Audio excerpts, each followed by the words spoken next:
there's only one slot for the MP in the total of 222. So what can Muda really do or contribute to the current society? Yeah, when you only have one seat in Parliament, Yes. right? It's very hard to convince us to support you, but because you only have that only one. But I believe Malays are also smart, but Malays are being spoon-fed to be complacent thanks to the whole system that was created more than 60 to 70 years ago.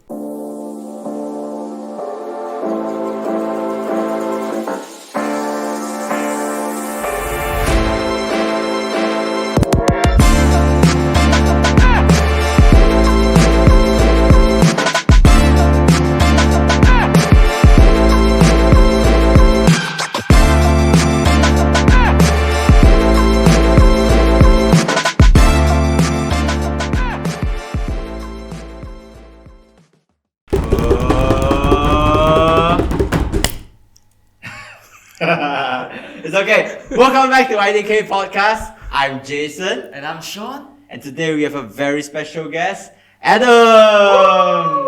Thank you guys for having me here. So Adam, can you do a small introduction about yourself today? Sure. Thank you guys. It's been a while. I think I done my last podcast, so you can just call me Adam for the ones listening on this podcast. A little bit background about myself. I do event management. That's pretty much my full-time job. I've been doing it for a good 6 years now. But on the political aspect of it, I'm actually in the political party of Muda. I've been in the party for a good 1.5 years. And for those who do not know, I actually represent the constituency of Puchong. So I'm actually the Ketua Parlimen of Puchong representing Muda. Wow, that's amazing. Alright, so without further ado, let's hop into today's topic. Let's go. Cool.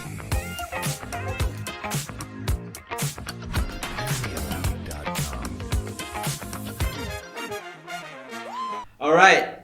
Let's start with a small. You said that you were from Muda, right? Yes. You're now working with Muda. Yeah. So maybe for the listeners out there, they want to really know like what is Muda's role right now. You know, they might not understand what is Muda, or perhaps they don't even understand. Yeah, what's the backstories of Muda? Okay, sure. Just to give some context, back in December 2021, for those who are staying in Klang Valley, especially in KL, we had one of the worst floodings. They had this issue banjir, particularly in Selangor and northern parts of Malaysia. So Muda's emergence came about was more of acting as an NGO movement to help those flooding issues. Oh, I didn't know that. So see, there you go. So a lot of people do not know how did Muda came about. What does Muda's stance in representing in the current political climate or in the political arena for that matter. But Muda's creation was not about playing politics. It was more of a bunch of volunteers using that platform to help the flooding problems in Selangor, especially in Klang Valley. That's interesting. That's interesting fact about So that's how it came about, Muda. Oh wow. Yes. But I only got involved as a volunteer before I became a member was January 2022. And I believe also that time when Muda just got registered as a political party, when it was still an NGO, that's where I thought I should at least showcase my expertise in my past experience from a former political party, which I will dive into that later. But I also myself became a volunteer for that flooding problems in Puchong. And I became active in Muda in March 2022, more than a year ago. Wow, that's interesting. Yes. So like they started more as like an NGO lah for like volunteers, Correct. helping the community. That and is everything. right. That is correct. But then they slowly transition into more political side already lah now. Yes, because they have to, and believe it or not, there are more than, I would say, 1,000 associations, persatuans, NGOs, non-profit organizations who can do similar things. So what can Muda be any different? Yes. You see? So that's where it would transition from an NGO to now a political party. Yeah. So what is Muda's role now in today's world? Because as Muda had just quit the government, the coalition with the three of them, which is the what is it again? The current Yeah, the administration current one, the okay, the Malaysia Madani lah. Yeah, as they Malaysia call it lah. Madani. Correct. Okay. In a nutshell, Muda did not quit the administration of Anwar Ibrahim or Malaysia Madani for that matter. Previously, during the general election last year, in November, there was an agreement between Muda to be part of the coalition, which eventually is the current government, Malaysia Madani, under Datuk Sri Anwar Ibrahim. But after grievances and disagreements and internal conflicts between Muda and Anwar's administration, we decided to part ways. So YB Syed Saddiq, the president and the co-founder, decided to be third force. Muda is to be the third force moving forward. So in context, what does third force mean? Basically, you do not align as the opposition, pembangkang. That is what Perikatan is representing right now. Or to be in the current government, which is under PH and BN. So we are the third force. In a way, we are the third choice of the rakyat to choose us to be the future wakil representatives for the people here in Malaysia. Yeah. So what can actually the third force be doing, because they are not representing either one of the Correct. pembangkang Yes. and the government? In the middle. The middle. Correct. There's only one slot for the MP in the total of 222. So what Yeah. can Muda really do or contribute to the current society? Yeah, when you only have one seat in parliament, Yes. right? It's very hard to convince us to support you, but because you only have that only one. Exactly. I get these questions quite a lot, and a lot of this feedback as well from people who are non-partisan. Well, again, anyone who is listening in would know that Syed Saddiq doesn't even represent Selangor, doesn't represent KL. He's the member of parliament for Muar. And where is Muar? Johor. Yeah, so he's not even related to the Selangor state government or in Malaysia as a whole. He's just an MP for one particular seat in the Johor State Assembly. So, as a member of parliament. So, I guess Muda's role right now, I would say, is to be more like backhand of politics.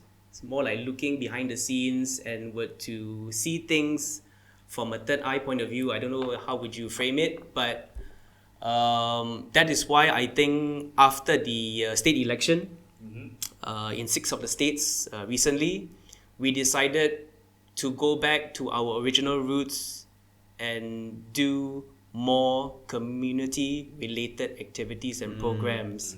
You see? Because that is our core values in the beginning. Yes. Was to be an NGO and nothing got to do with Yeah. politics. At least for me lah, in Puchong as well. I mean, that's also I think what the community wants to see lah. Yeah. People actually coming out to help rather than always just talk at the back and not really doing groundwork and helping out. Yep.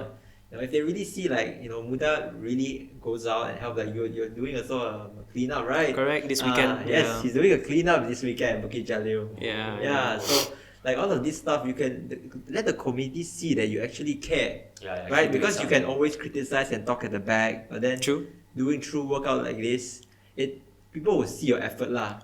You Yes. know? True. Like it's not just all talk, that you really care. Definitely, because I think at the end of the day, right, people were to choose you to be an adun or a YB or the MMP of your constituency or parliament. They want to know, what have you done? And you haven't done anything yet, Yes. can you do something about it first? Very Go true. for the local issues first. Do something that's related to the community, whether it's for the Malay community, the Chinese community, the Indian community. Do not sideline one race. Do not be biased also against other race. Just do something collectively as a whole, so people, when they see Muda or when they see people representing Muda doing things like this, people will respect you, they will like you for it, and they will follow you no matter what you do in the future moving forward. So that is why, at least for Parliament Puchong, as the Ketua Parlimen, I don't talk much about politics. In WhatsApp groups, I don't mention anything about politics because nobody cares. That is not important right now. What's more important is that the economy, the cost of living, how am I going to put food on the table, Yes. how am I going to earn more money so I can take care of my family, my wife, my children. That's what matters right now. Yeah, that is what matters, right? I really like that. That's why he's so special, I really see him really do work Instead of Yeah. talking behind. Yeah. Thanks. Yeah.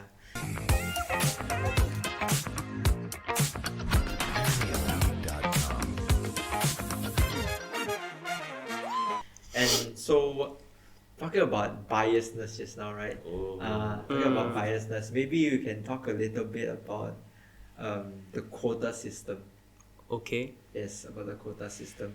So right now the quota ratio is like 90%, right, for Bhumis. From what I checked for the matriculation program, Okay. 90% for the Bhumis and 10% for the non-Bhumis. Non-Burmese. Okay, this is related to public institutions lah, public Yes. universities, public schools and all that. Okay, so you want to know like, is it a fair system? What do you think about this system actually? I would say it goes back in history whereby this quota system was developed when the Barisan Nasional was still in power, when it's still governing as the administration of the country. I would say close to almost 70 years. And this has nothing got to do with during Najib's time or even Tun Mahathir's time. This one goes way back during the founding fathers of Malaysia, Tunku Abdul Rahman, and also the founding members also were UMNO, you see. So, and UMNO used to be derived from the Malayan Union, which is of course to protect the rights of the Malays. In turn, that's how the term Bumiputra came about, you see. But in general, the quota system have been looked upon as something that is very controversial and also has been very unfair to a lot of the people out there, particularly the students, especially the ones who want to pursue their further education and stuff like that. But in my opinion about the quota system, it should be abolished in some manner, but they can still retain the Bumiputra status, at least for the Malays, but they should create certain competition for the Malays to, not to say outrank the Chinese and the Indians, but in a way to compete with the non-Malays, so that in the education level across the board, whether you're an SK school, SMPA school, or public university or college for that matter, Malays should be competitive. Yes, You see, yes, because yes. education is very important, That is very at least for the youth. So I guess for the Malays, right, I know people have been saying things whereby Malays are very complacent, lazy, slow, cannot pick up against the Chinese when it comes to the education. But I believe Malays are also smart, but Malays are being spoon-fed to be complacent thanks to the whole system that was created more than 60 to 70 years ago. See? Yeah, I think it's more like how our country has now developed, and it's not how we have to say, because like this system became controversial as now how our country has developed. Yeah. It's not that simple anymore. Correct. So this thing can be quite, how to say, a controversial thing. Yeah. It Because is. it's been brought, like you said, it's been generations. Yes. It's been something that's already been in the country for so long. You can't just take away something so that's easily, involved in a lot of reasons. right? Yeah. But yeah, I think you should always make education competitive, right? That's how schools work. I don't know about other schools, but in our school we always have like rankings. Yeah, it's like exams. And then they rank you by your grades on the class, at that Correct. time. But that is the competitive nature, lah. Yes. Well, I guess in all honesty, I guess there's no point in being competitive for the sake of it, because we do want to see the Malay majority community, or especially for the youth also, to be as educated as well, you see, if you're comparing amongst the Chinese and the Indians. Look, going back during my days, I was actually the last batch to be taught in English for both subjects of maths and science. Immediately after I finished my SPM in 2006, the following year, the next batch, the Form 5, was already learning English. I was the last batch to actually picked up Malay, actually. The following batch was already learning English. So when, in my experience, how I went through many tiers of education, going back from SK to SMK, I noticed there's a lot of discrepancy in terms of how the teachers will actually teach the students in school, the public schools and the government schools, and also the syllabus also that was being taught, and even the teachers themselves, they were not very proficient in English. Even the ones who tried to teach maths or even science or even the science subjects like chemistry, biology, physics, and maths, a lot of them struggle were to translate everything into English. So Malay was a much more easier way to convey that to the students, at least for my batch, right? But I'm pretty sure, I think in your generation, because you guys were much younger than me, I think most of the subjects you had to learn in Malay, correct? There you go. Yeah. It was very difficult. So again, it goes back to the system that has been embedded into this country for so many years. So unless a minister or the current Prime Minister Anwar Ibrahim can do something about it, were to revamp the education ministry in order to bring up the levels to be on par with Singapore and Japan. I mean, despite what the Minister YB Fadlina said about our education being good right now, unfortunately it's not. Because we've seen too many school dropouts, we've seen too many students not completing the SPM and ending up doing all those food rider jobs, just for a quick buck, food panda, grab rider kind of thing. So it's quite sad to see that. Yeah, our education level right now as compared to Singapore's or other Western countries is comparatively low. It is. And despite Singapore's education system is also centralized like Malaysia. So everything you have to follow with the education ministry in Putrajaya. So I guess maybe you probably would ask me questions about, if there's a way we can actually change how we actually go about in the education for the future. I mean, I have some ideas of my own, but definitely we have to come from the top level, which is of course the Ministry of Education, MOE. It has to start from somewhere. Understand. Otherwise, the youth's future is in danger.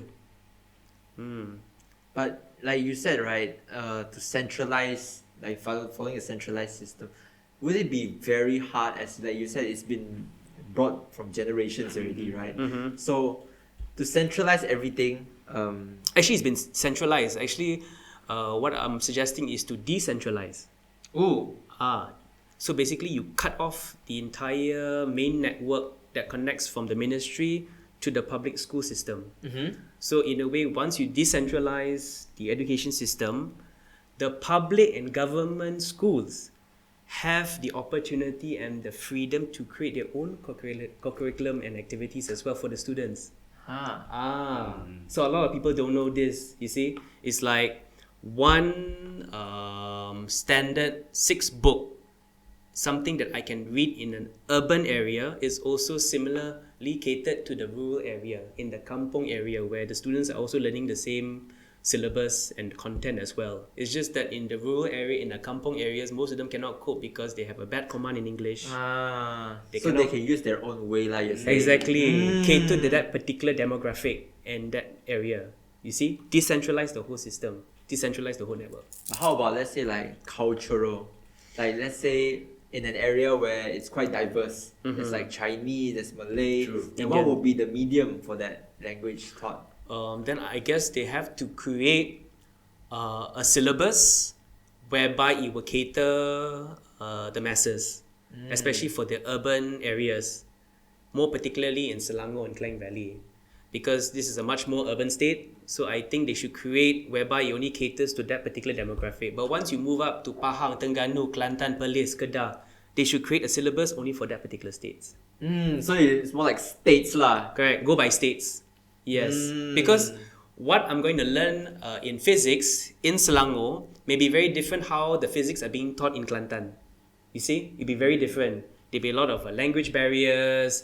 They won't be able to follow the certain content of what's being taught in books or by the lecturers. And you don't know how well versed also the lecturers there in Kelantan. So you see, you must always cater to that particular demographic. Same thing also when you're running for an election as well. You don't just suddenly, for someone who's grown up or brought up in an urban area, were to put me in a very rural area and to contest a seat there. It's a bit impossible lah. Susah lah kan. Kena logic lah. So, yeah. But if you do that by like say state lah, and they teach only Malay in that state, then wouldn't that make the language barrier more worsen? Marginalized in a way? Yeah, because like we would all like, how would I? But we're learning the same Bahasa Malaysia wherever we go. It's just the language that is being taught lah. Yes, and correct. In science, some states they use Malay, some states they use English. I mean, they can use both, but if you go to, I'm sure you guys have been to like northern states of Malaysia, whereby they have a certain slang. Yes, they do have a certain slang. Yes. Like they're more Kelate, Molek, that's Kelantan, right? Or in Terengganu, we say here in Selangor ikan, but there you say ikang. Ikang, the NG one, Yeah, right? they use the NG at the back. Very weird, So you have to cater to that voice piece, you see?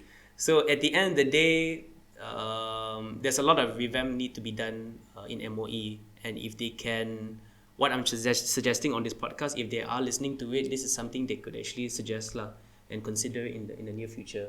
You see, so that's something that I just thought it'd be good to decentralize this and then make it more, I don't know, make it more fun make it more vibrant the syllabus. So suited for them Exactly. People their area, because your concern is maybe they cannot cope with the education system that is happening. Of course. now. I mean, go back in 2003 when our former Prime Minister Tun Dr. Mahathir, when he wanted to reinstate or first instate the English for maths and science in 2003, and he was brought on during Abdullah Badawi's time. So when Hishamuddin became the Minister of Education, he actually followed Abdullah Badawi and continued from Tun M's idea of having English for maths and science. And he carried on for a good 6 to 9 years. But when Najib was appointed as a Perdana Menteri in 2009, then he spoke with Tan Sri Muhyiddin Yassin, who was the then Education Minister. See, a lot of people who are listening this, you would know this is the history of our education revamp. So Muhyiddin had to reverse back the English now back to Malay, and that's why you guys had to learn Malay again for maths and for science and maths. Fun fact there. So he's the one who reversed the universal language from English. Yeah, it was Najib's time, and the education minister that time was Muhyiddin Yassin. Oh, that's interesting. Yes, correct. So that's And why we have to learn Malay now. learn Malay now. What was the reason they had to change it back? Because according to the first 6 years when they first introduced in 2003, the MOE found out there was bad results coming from the students, especially from the SK and SMK schools. Students were performing poorly, they were failing the subjects, and they couldn't cope with the English language. Oh, because of the lack of proficiency in English. Yes, and then that is an issue in Malaysia. then the SPM results were bad, STPM results also was quite poor, so they had to change it back. See? Oh. And of course, Najib had to do that because it was 1 year before the general election in 2013. yeah, so it was also a way to swing the votes for him. But would that be fair, do you think, for the other races Yeah. ethnics, like let's say for like the Chinese or for the Indians to like at your time it was English.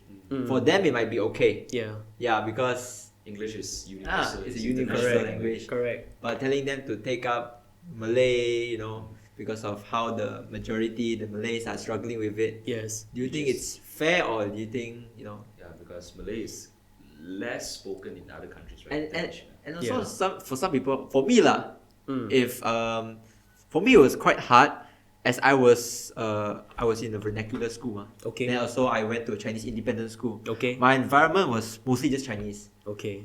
I got to really learn Malay more when I hanged around with Malay people. Yeah. But if I don't, right, it was almost impossible to learn at that. The only time I used Malay was in class. Okay. So it was actually very challenging for me. I And see, all I the see. subjects, because even though we're Chinese independent school, right, Yeah. we actually had to have two education systems. Right. We also took UEC, which was more Chinese. Everything was in Chinese. A fun fact, so we have two books. Okay. One history book was in Chinese.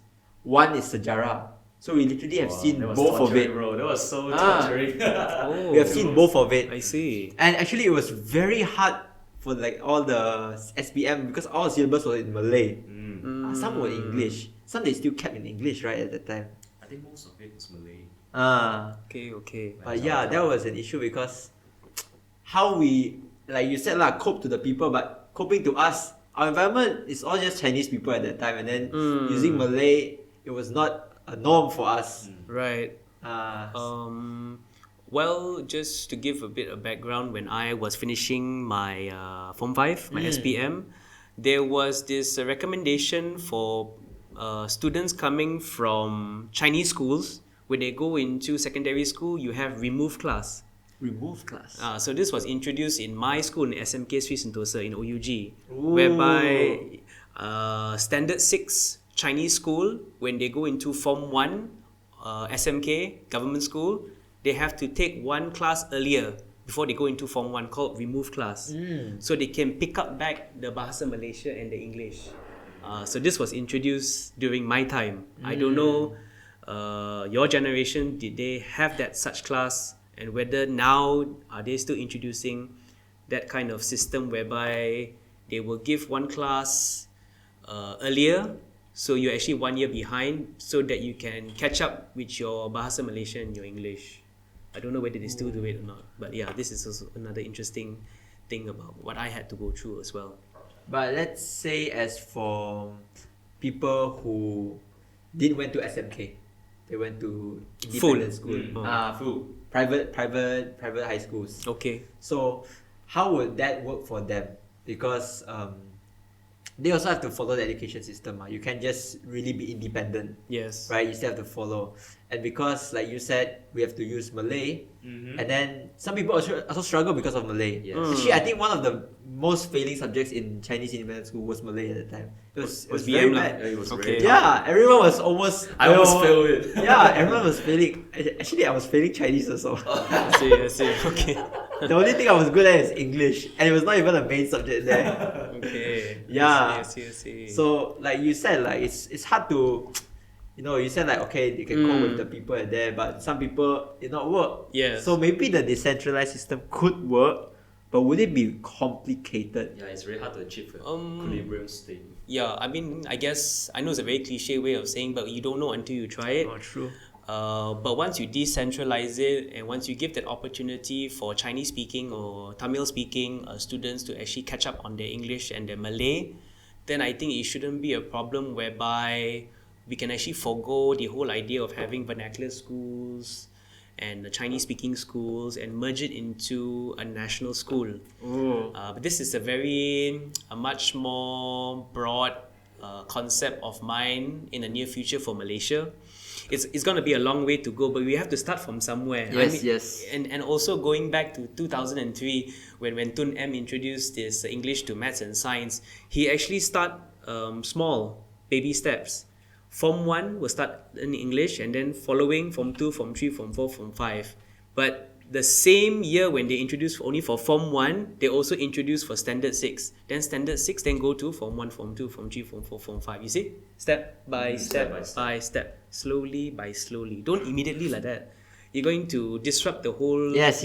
system, and then parents will be very unhappy. And then you'll see more students failing. So It needs to slowly. It's like a small generational change. correct. They have to do right? slowly by slowly, like how Singapore introduced GST. They started with 2%, then 3%, and then now 6%, and I think probably higher now. But what if, let's say, you need also to have a generational leaders, because like you said, someone could just reverse it. Yes, Right. I was say that. Yeah. Like after another general election, the thing will turn again. Right. Exactly. So it needs to actually, I think, not just the top leaders, but the whole country, the community needs to also go forward. Exactly. Right, because if then that will pressure also top leaders to go for the change. Because if top leaders, let's say there is this generational leader that did the changes, but let's say the community does not really go forward, then disagree with it. Yeah. the other leader can just bring back the old time, and then no one will disagree. Yeah. Right.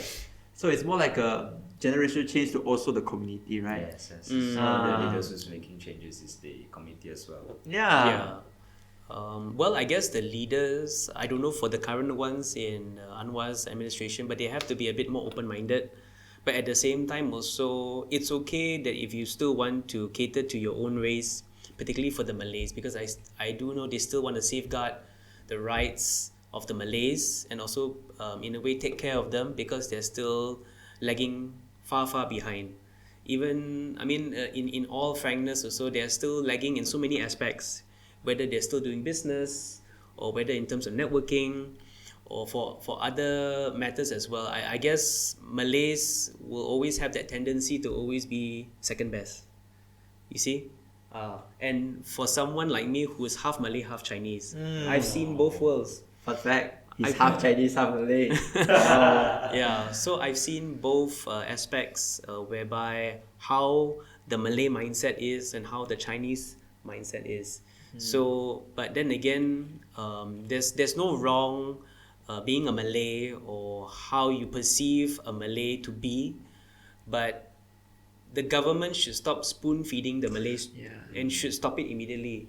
If not immediately, also just gradually just stop it, you see, because you need the Malays to be as competitive as the Chinese and as the Indians. That is why going back to the education system is not just about the idea of being competitive, but also to educate so that Malays can speak fluent English, can do business very well, can network very well, so that when people were to mention a Malay name, it will be outside of the country and people will actually talk about us, you see. Now there's so many good things and good feedbacks for Singapore, but what about Malaysia? People have been saying so many things about us. Even know Singapore more than Malaysia, even though it's such a small country, they don't even notice that, oh, that is Malaysia. They thought it's just a part of Singapore. Yeah, that's why. I mean, right. So that's why for a country like Singapore, despite being a very small island, they're very good at marketing. They know ahead in terms of managing the country and also very good governance as well. So kudos to them lah. Maybe the only thing they know about us is nasi lemak. Do they even know nasi lemak, bro? I don't think they even know nasi lemak, bro. Yeah, but in all fairness also, the only thing takeaway when I will mention Singapore is that they're very good in marketing, but a lot of things also which I disagree, they tend to take credit for a lot of things that Malaysia actually creates in the beginning. Like bak kut teh, bak kut teh is one, certain foods as well, and Singapore actually depend on Malaysia more than Malaysia depend on Singapore, if you think about that. A lot of things, you see, the trade routes, you know, they're connecting to the Johor Causeway, and even the vegetables and water, they actually get it from Malaysia. They don't even have their own, you see, so they can't even farm their own produce. They have to buy, you see. So that's why Singapore was known as an entrepot, import-export hub, you see, because they don't have anything to begin with. So there you go. It's so impressive, right? Like how much of a disadvantage they can still develop so good. Compared to us, we actually have a very advantaged country. Correct. Our location is very strategic.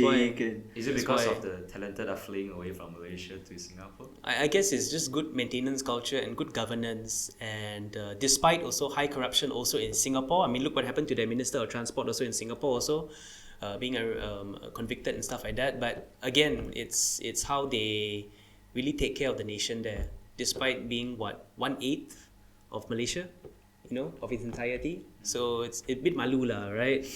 But then again, Malaysia is much more bigger in terms of mass and square feet and population. So yeah lah, give and take lah.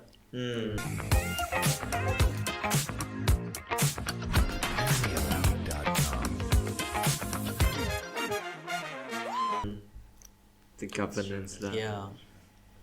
But let's say most of the people, I don't know lah, about Malays, I think okay, but some of the people I know, like they say, okay, after you study, you know, like just go out country, go migrate somewhere. A lot of people, they want to migrate, you know, because they feel like they don't really see the future. Because like it's been like so long, especially like how our parents are, the generation, they see already, Malaysia, like, you know, see other countries, go Australia, go Singapore lah. They always say go Singapore and work. You know, it's just down there, but you can earn 3 times the money. So why not? Correct. Because so like, you know, how would you say you can retain all these people? Because a lot of people already, they're starting to like lose faith. Yeah, they lose faith in their own country, their motherland. I would say that because of the culture in Malaysia for so many years, a lot of them, especially for the youth, they feel they will find better opportunities if they go outside of Malaysia, particularly in Singapore, which is just like a few kilometers away from their hometown, just cross over the border. But at the end of the day, from the conversations I had with Malaysians working there in Singapore, most of them go there just to earn money. Yeah, just to earn money. Not so much about having a life there, because there is no life in Singapore. You know what I mean? Wow. Yes, because the ones who I know reside in Singapore for a good number of years, they know that from Monday to Friday, they work their ass off, and then pretty much they come back so late at night.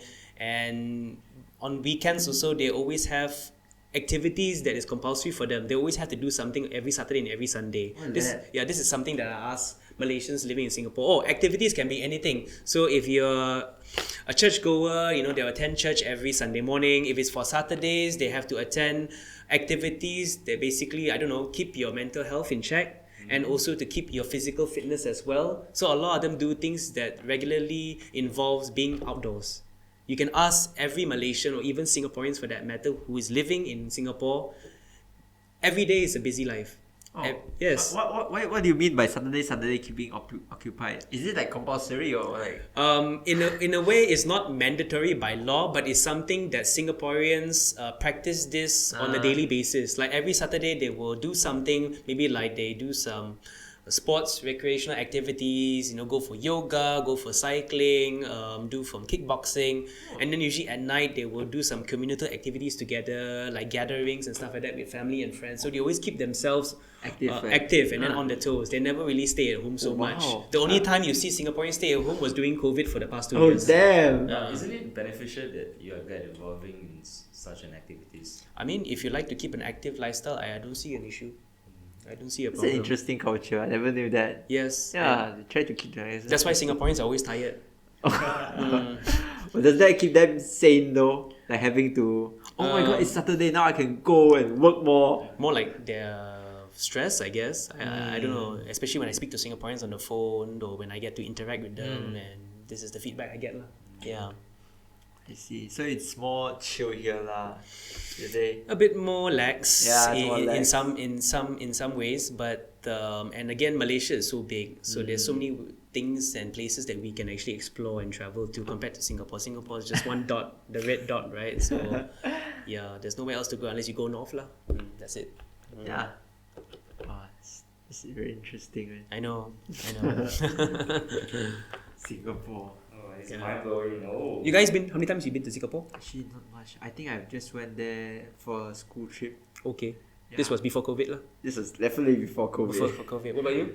I have a relative right there, so I'll be going there maybe a couple months Okay. occasionally. Yeah, you should just walk around, not Orchard Road, but walk around the suburbia areas, especially like south or eastern side of Singapore. Because you can public transport there is so good. You just take one bus route and just land in some suburbia, just walk around, interact with the Singaporeans, listen to how they actually like talk and how they mention things to you, because most of the time they probably won't know you're Malaysian, you see. Yeah. Oh yes, definitely. What?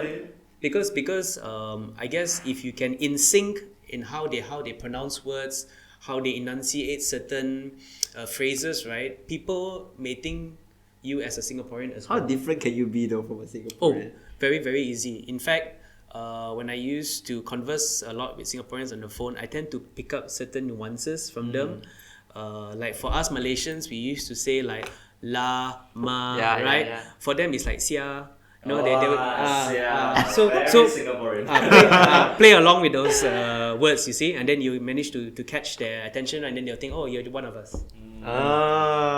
It's fun, yeah. Hey, you're Singaporean. Yeah. It does work actually. Singapore actually is also, it's quite similar to us, right? Their culture is also quite diverse, right? Like for Malaysia, I think it's more than 60% are Malays, then the rest are dan lain-lain. But I guess for Singaporeans, I think it's more than 70% are Chinese, then the rest are Malays and the Indians and etc. Yeah, correct. So it's just a flip lah of the race lah, majority. Correct. So if you notice, a lot of their laws, a lot of traditions and everything that's in place in how they run things in the country is more catered to the Chinese. Compared to here in Malaysia, it caters to the majority of the voters lah, or in a way the rakyat lah, Malays. See? Same thing. But does catering always mean it's good? Yeah. Like, what about like, let's say the good for the country, let's say to develop? Yeah. Like you said, like spoon feeding, it's catering, but you need to also think of like the future. Because I think maybe because people think like, okay, during my term, I just want stability, right? Yes. I don't do something too generational, maybe very just want to be in controversial. power. Yes, Then the understand. next leader thinks the same, and then it just stays the same. Understand. Ah. Yeah. I mean, that's why we coined the term democracy, right? Democracy is basically the majority that basically is the voice in order to safeguard and protect the races, or particularly the minority as well. So for the Chinese and Indians are the minority here in Malaysia, then the majority is of course the Malays. But at the end of the day, right, the majority is the one that usually have the final say. I mean, look at the last general election, I mean, I'm pretty sure you guys voted, right? In the last PRU and the PRN, most of the chunk of the votes actually comes from the majority themselves, the Malays. Yeah. So Malays are the decision makers and decide who is actually going to be the next YB or the next Wakil Rakyat. True. Chinese and Indian votes basically just help to contribute that certain margin or the certain fraction of the voting tally. But at the end of the day, it still comes from the Malays. Wouldn't that just make the minority feel like Left out? I wouldn't say so. I mean, a lot of the Aduns and the YBs that are being elected who are Chinese, especially representing DAP, I mean, they're still being loved by the Malays in that particular constituency in the area, because as long you buat kerja, people won't question you, no matter the colour of your skin, or whether you're female or male, or whether you're rich or poor, or whichever category background you come from, B40, M40, T20. As long you buat kerja, you do your work, you really take care of the rakyat, people will still follow you and vote for you in the next election to come. So I guess for me, right, at the end of the day, at least for Muda or for Parlimen Puchong, SKP, I just want to do work that really benefits the community, you see. It's not just for me, it's actually also for the party, and it's also for the people associated with the party. Because leaders, they come and go. Correct. I may be the KP now, but maybe in 6 months down the line, I might be promoted, or I may resign from the party. I may move on to something else. You see? So leadership changes. I mean, there's always going to be a management structure. But at the end of the day, as long you leave... Mahdi never goes. Yeah.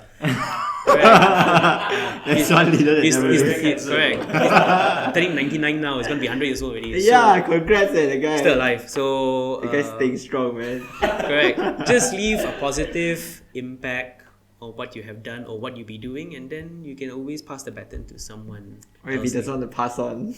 Well, then I guess... Bro, do you want to get us cancelled? No lah, that it's is just a full, fun thing to talk about. full dictatorship or tyranny lah, as they call it, right? I to them lah. Yeah. But just now you were more covering on, like, let's say the dunes, but let's say like the rakyat, let's say the minority rakyat. Yeah. Because like I've seen, I talked to, let's say, the other Chinese or Indians, they have like lose faith in politics. Right. They say like, they always like, they don't cater to us lah, they just want to Malay Same voters. old thing. Yeah. Right. So it's just like, no point. Some people don't even bother voting really. Yeah. Most, I think, is the minority that don't want to vote because they feel like nothing benefit to us. Because all the policies they really focus on is more, like you said, catering, and then they feel left out. It's mostly for the masses usually. The majority, Yeah. correct. Development, Mm. Yes. I mean, that's what works, right? I'll give you another example. If let's say you are A and you are B, okay? And I'm the YB. If let's say we both in the same area of Puchong, A comes to me and send me an inquiry saying that the longkang is blocked and is causing flooding in the residential area. Can you do something about it? Because my job as an adun is not there to clean the longkang. It's basically to inform the MPSJ to go and look out and basically deter the blockage of the longkang. But for you, B, were to inquire to me and say something like, there's a dispute of a neighbor between my neighbor, which is within my housing area and is causing ruckus and making lots of noise and I cannot sleep at night. So me as an adun, which of those two inquiries would I go and favour more, and I will go and help out first? Would I work out A first, or will I work out B first? Whichever of those two matters actually is much more crucial and must be vet and rectified immediately, then I'll go. So I cannot go for two, I can only choose one. So a lot of the aduns and YBs, when they get inquiries and complaints and feedbacks or emails about it, they are very selective as well. So at the end of the day, it's only catered to what is actually more important, what is actually more crucial. And if you ask me, I will actually go to B first. Of course, I will agree as well. Yeah, because that's it's safety. It's public nuisance, it's safety, and it's causing disharmony also in your neighborhood. For longkang, it's a short-term thing. That one can be fixed immediately, just like that. You see, so it's more about priority lah. Priority. What's priority? Correct. That's reasonable lah.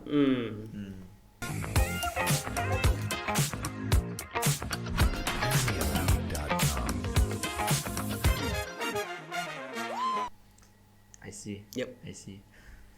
But like what I talked just now, right? It's still like, you know, how would I say? I would say like, okay, I wouldn't say like it's the community's fault, right? But we need also the how should I quote this? How should I quote this? It's a quote? Okay. No, I mean, how do I make this better to sound? I feel like they should also understand that we should develop. You know, the community needs to understand. Because if the community doesn't really understand, then the leaders won't be pressured to do anything also.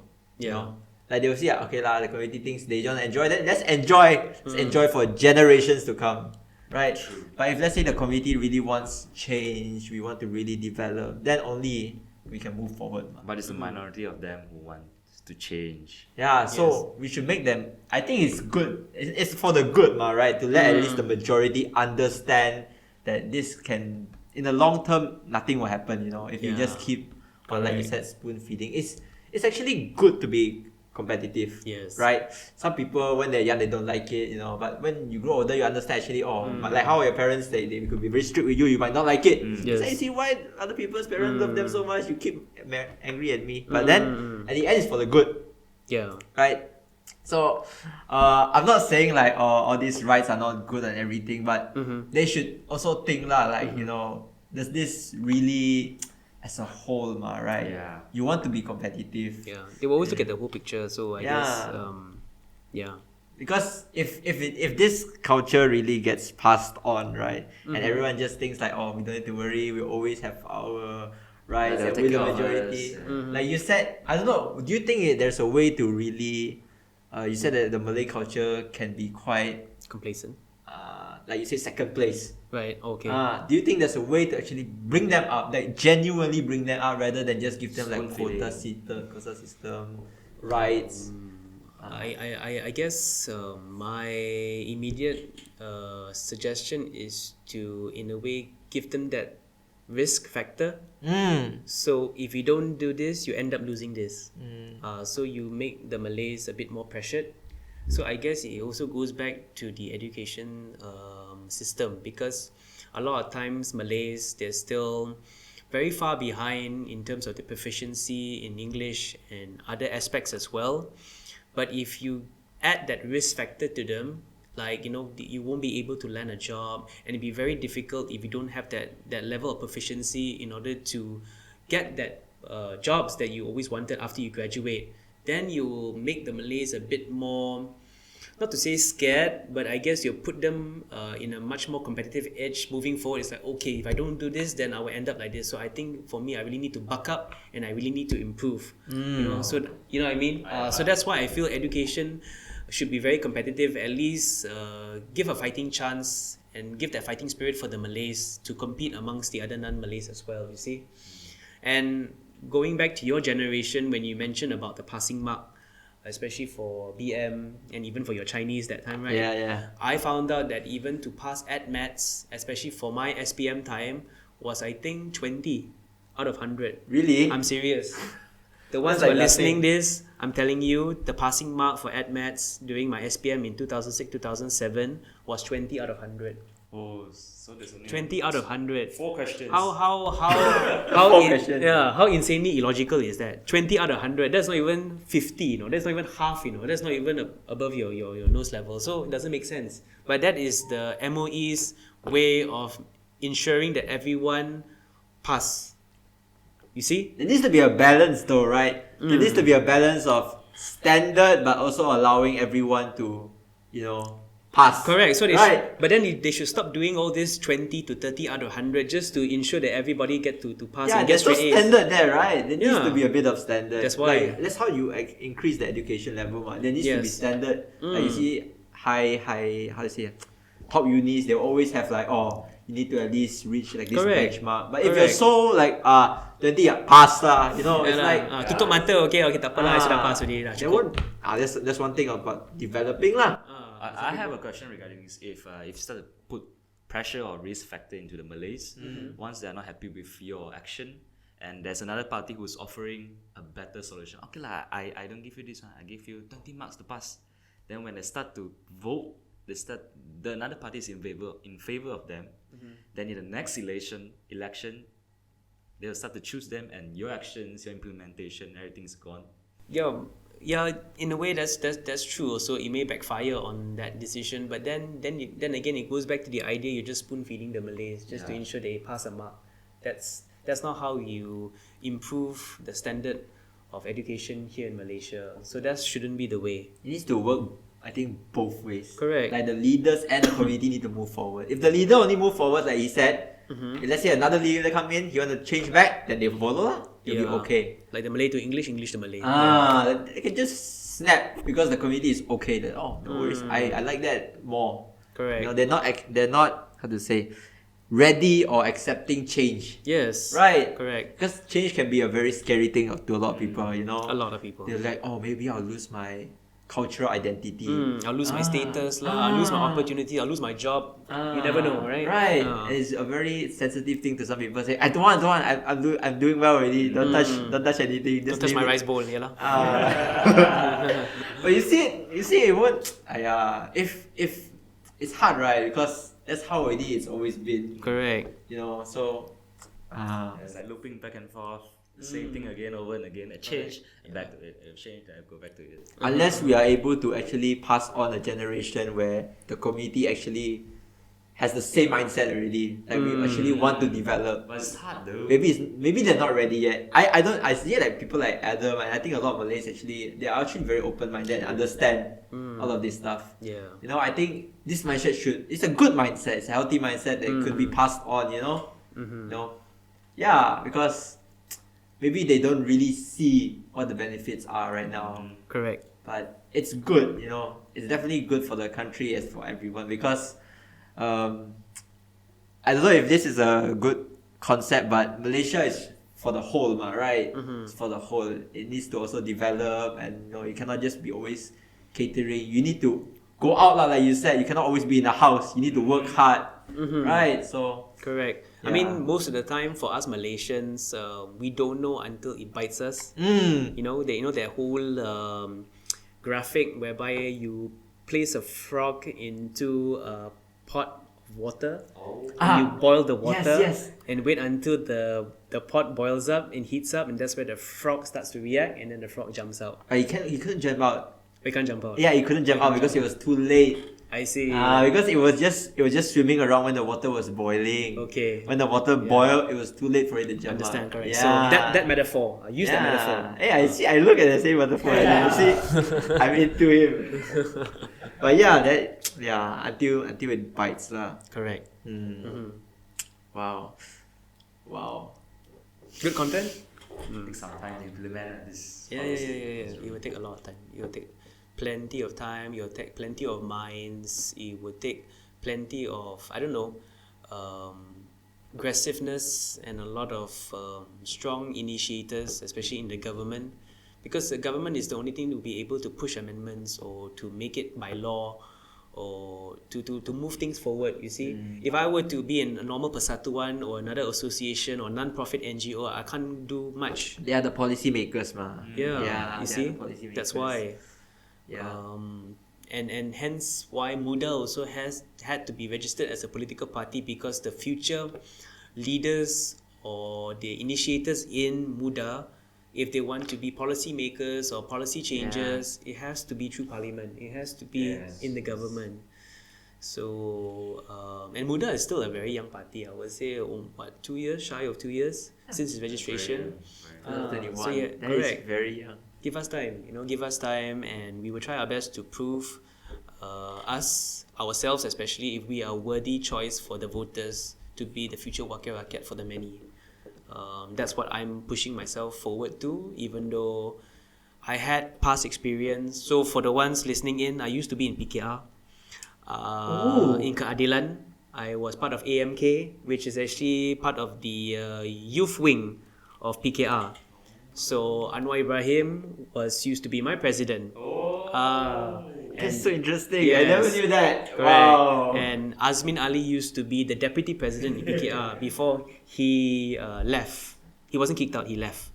So in other aspects also of how I came about learning about politics, so being involved in politics was because the current minister now, Fahmi Fazil, YB Fahmi, I was helping him to campaign from 2016 to 2018. So I was actually alongside with him a lot, and I learned a lot from him. Now he's a very good leader. I know a lot of people may disagree, especially people are bashing him on Twitter right now, but going back in time when he was just the PKR comms director, and of course he was the mouthpiece for Anwar Ibrahim that time, I was his penolong, I was his assistant, I was following him, just seeing through the whole campaign for those 2 good years until he won in Lembah Pantai, in Pangsa. So after that, 2018 I left because I felt if I nak menilai you sebagai YB, I cannot judge you and criticize you or give you feedback when I'm still in the same party. Wow! So you think that way, Yeah. Wow, that's so interesting. Yeah, so I left him and To I see him left. as an external. Correct. Wow. You see as a non-partisan lah. You cannot be in the same party and criticize him. So I had to step away. That was my decision lah. 2018 lah. It was also pivotal time because that's where BN fell and PH took over lah. Then Tun Mahathir was appointed again lah as PM. Yeah, but that one we can touch another chapter on Tun M's time doing PH and also more about PKR lah. But yeah lah, that was me lah, my journey lah. But that is, I never knew that. Oh, you had Yes. such a rich background. For such a young man, you have such a rich background, though. Yeah, I mean, thanks to Fahmi lah, because it was during a fundraising dinner organised by DAP, and I just attended with my dad that time. So and then Fahmi just noticed me lah. Then I just asked, what party you represent? And he said Parti Keadilan Rakyat. Then and then he asked, would you be interested to join? And then just help the campaign lah, and just do things for the people. See, do things for the people, do things for the That is when community. it sparked your heart for politics, really. The interest in there also, as well, the passion for it lah, in Lembah Pantai in Bangsa. It was a good journey. It was a good experience. I learned a lot.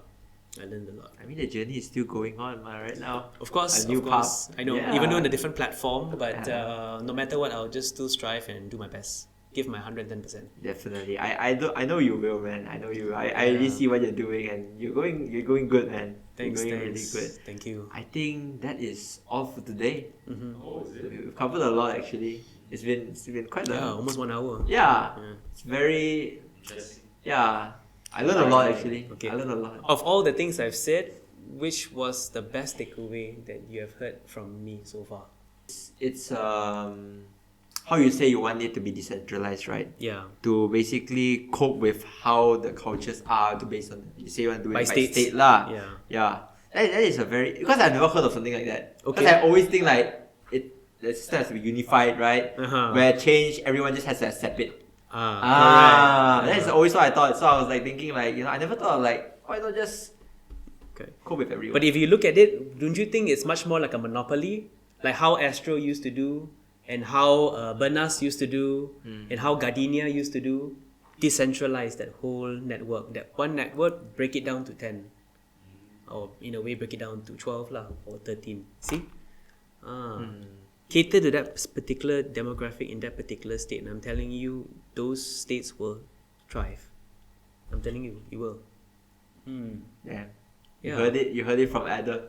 That is confident speaking. I like that. So with that, I think I'll just link all your social media, or maybe even Muda Puchong, right? Because we can see like how is The Muda Puchong page, yeah, you can follow that page. Very active, right? I try to make it We active. try our best to be active. We try to do as much activities as we can. I just want to ensure that our followers grow, Yeah. and follow not just for Puchong only, but for Parti Muda as a whole lah. And it should be more than just about YB Syed Saddiq. It should also be about the whole platform and the whole idea of having the youth to be part of it and do more community activities for the masses. That's all. I like that. He ended with such a beautiful speech for the masses. So I think that's all for today. Thank you so much, Adam, for Thank this you. session. Thank you so much. Thank you so much. It's been very nice. And we'll see you in the next episode. Bye-bye.